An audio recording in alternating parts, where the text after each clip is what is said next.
A primeira questão que Paulo identifica que precisa ser tratada na igreja de Tessalônica é a questão da santidade.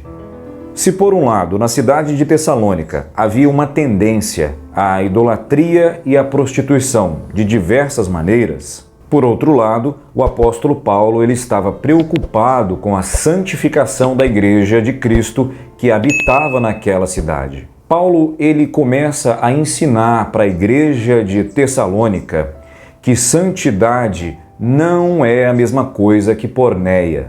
São coisas extremamente distintas. Uma não tem nada a ver com a outra. Veja, porneia é uma palavra grega e dessa palavra surgiram as palavras pornografia e prostituição, dentre outras. Quando você lê o capítulo 4 de 1 Tessalonicenses, Paulo ele faz uma distinção bem clara sobre esses dois comportamentos. Paulo ensina que, contrapondo a ideia de santificação, existe a porneia, ou seja, a prostituição.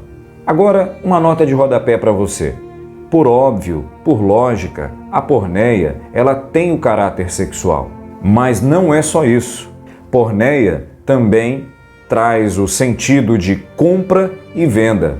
Essencialmente, pensando na palavra porneia, quem se prostitui está querendo comprar ou está querendo vender o amor.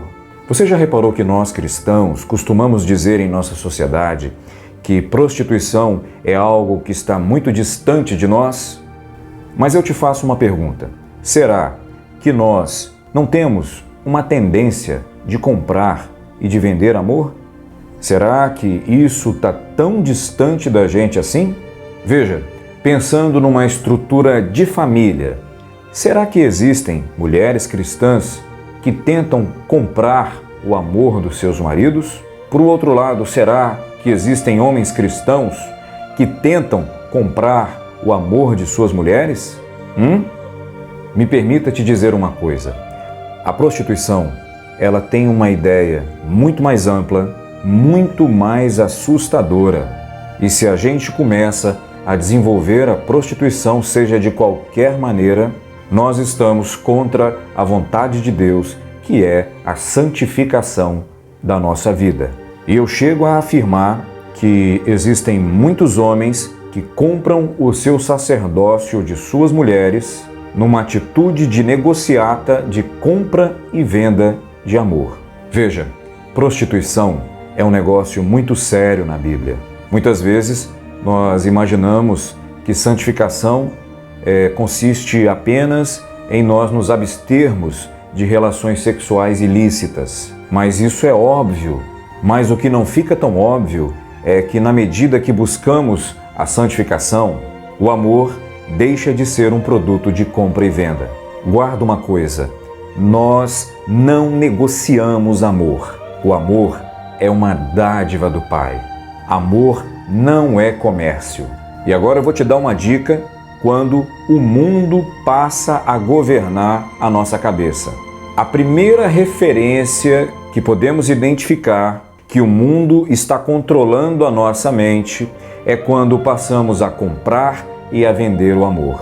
E é por isso que Paulo vai ensinar aos Tessalonicenses que o mundo ele tem essa tendência de se aperfeiçoar na porneia, na prostituição, na pornografia, ou seja, nessa compra e venda de amor, desejos e afetos.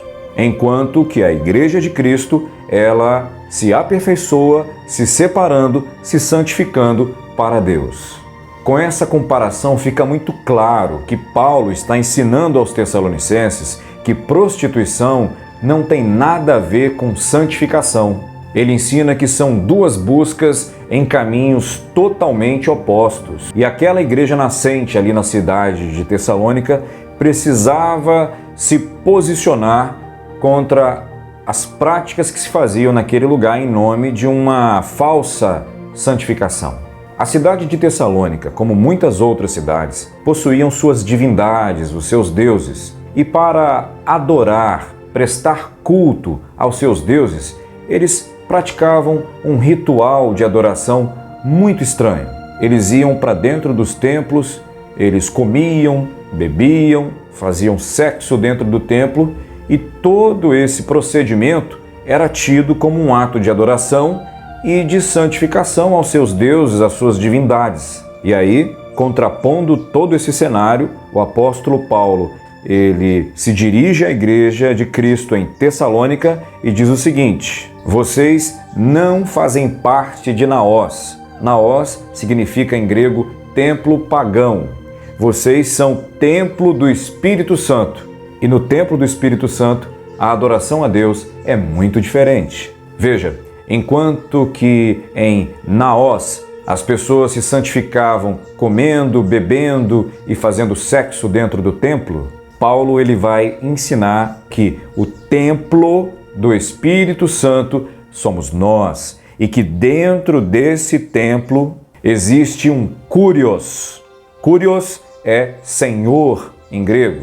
Existe um Senhor e Deus verdadeiro, um Deus vivo dentro desse templo, que não é feito por mãos de homens. E nesse templo não há espaço para prostituição. Esse templo é lugar de santidade, é o que Paulo ensina para os irmãos da igreja de Tessalônica. Viram a diferença? E aí eu preciso te fazer uma pergunta bíblica.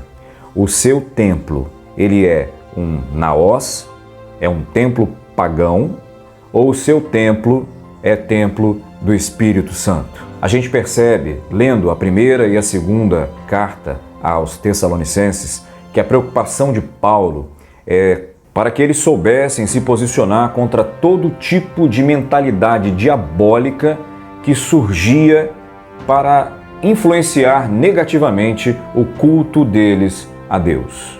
Definitivamente, o apóstolo Paulo, ele pretende, nas cartas de 1º e 2º Tessalonicenses, que a igreja de Tessalônica preste um culto santo a Deus.